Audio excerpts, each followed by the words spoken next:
So Kenyans have been ranked as the 6th most depressed people in Africa, and these statistics have been proven by the majority of cases in Mathare Hospital. At least 800 cases we have weekly.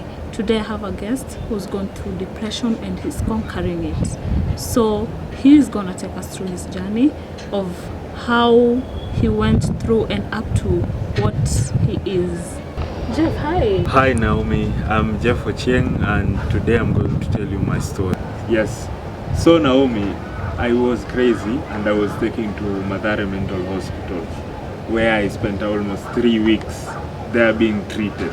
Wait a minute. How did you come to the realization that you're crazy? How did you identify it? Well, I started feeling very without control. I started feeling, they call it losing cognitive ability. So when I lost my cognitive ability, I could not reason and I would lose track of time from time to time. So I could not account like 4 hours of my time. That's when I realized I was losing my mind.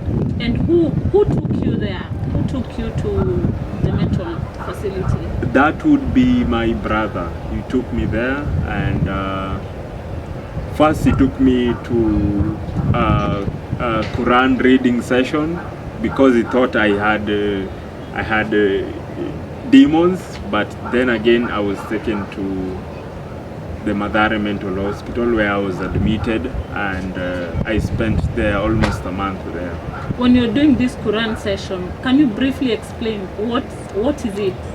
So it's an exorcism where they try to drive out demons in you. Mind you, mental health and depression is not very understood in Kenya. So whenever you have a mental illness problem, the first resort may be seeking religious intervention, but that's not what it's supposed to be. First of all, you're supposed to go to a psychiatrist, sorry. You're supposed to see a psychiatrist. And let me ask you, before all this, what led you to depression? What was the cause?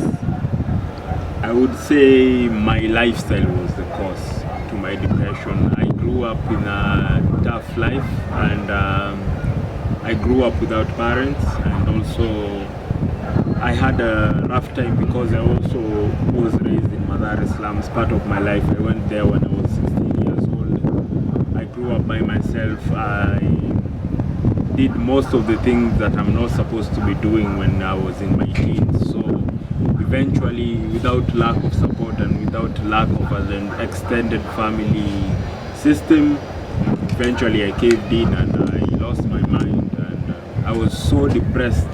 My depression went beyond that eventually I lost my mind completely. And when was this? Which year? This was, I was experiencing the symptoms between 1st April 2017 to 9th of April. So it took 9 days for my family members to actually take me to a mental hospital. Those 9 days, they were not sure that I was crazy. They were not sure that I would be Jeff again. So they took that time and finally they decided that they need to take me to Mathare Mental. Okay, now tell me something. Yes. You get into the facility, you get admitted. Yeah. How was the environment like for you? With other patients, with the psychiatrists? How was the environment? So I had a lot of paranoia going in. I was so afraid, I was scared of everything, people. I thought people were out to get me. So they used the trick and they got me to take like 5 pills, of which you lose complete sense of yourself and you only like get back your senses after 3 days. So the first 3 days were, I'm not aware of what happened. So when I get my senses back, I had home clothes, but now I've been changing to hospital clothes. I don't know who changed my clothes and I'm still worried about that. And so you settle in and they start to give you medicine on a daily basis. And occasionally fights break out from time to time. in the wards. Yeah, because not everyone is in his senses. So at one point I tried to escape. I was caught, I was beaten, and I was locked up in seclusion. And seclusion is not really a ward, it's just a metal cage where they put you with a wet floor so that you don't try to escape again. So that was my experience. But the food is okay, the care is can be better, but it's fair. So that's it. That's all I can say about. At least the government is trying. Yeah, the government has been trying. In the recent past, it has been trying to improve the situation in Mathare Mental. Okay, now you leave Mathare Hospital after 3 weeks, close to a month. Yes. You're back out there. Now, reality check. How was it? Did your family, how was the reaction? Your family, your friends, did they come to the realization that you're completely healed? Or how was it? Tell me. First of all, I have to deal with the psychosis. So at one point I thought that I had died when I was in Mathare because I was not aware I was in Mathare. So at one point I was not aware. Then when you come out, the medication is still very strong. So I lost the ability to use my backbone. I could not stand up, sit down because the medication is very, very strong. And now it's like being reborn again, like you are learning to get back to society. But the main thing I lost is I lost my charisma and I lost my confidence, After being in a place like Mathare, trust me, there's something you lose. You lose the confidence. So that's the thing. But I'm now better, trying to be who I was or even better than I was. So now you've gained confidence in yourself. You are actually doing a campaign, running a campaign to create awareness about mental health. What made you to come to that decision? And do you have partners? Yes, when I was in the ward, I made a vow to myself because no one came to visit me while I was inside except for one person. So I made a vow to myself. I'm going through this alone, but I was constantly thinking about other people going through the same things, especially in our rural areas in Kenya, and people who don't have access to know even what depression is in the first place. So I made a vow to dedicate my time to help fight depression and help people with depression overcome their depression. So I'll be partaking in a hitchhike from Cape Town to Cairo to raise awareness about mental health in Africa. This will start in early or mid 2020 next year. And I am planning to visit almost 15 countries. And in each country, I'll be doing more advocacy work in each and every country and analyzing the mental health in the area and also mental health history in those countries. And so far, so good. I'm doing a fundraiser to raise funds. My target is about $5,000. And if I get that, then I'm good to go. I'll be doing the hitchhike mid or early 2020. What platforms can people reach you? Well-wishers can reach you. How can they reach you? Well, I am on Mchanga. I am on the Mchanga platform. My account is called Hitchhiking for Mental Health. Also, I have a web blog. It's hitchhiking.wordpress.com.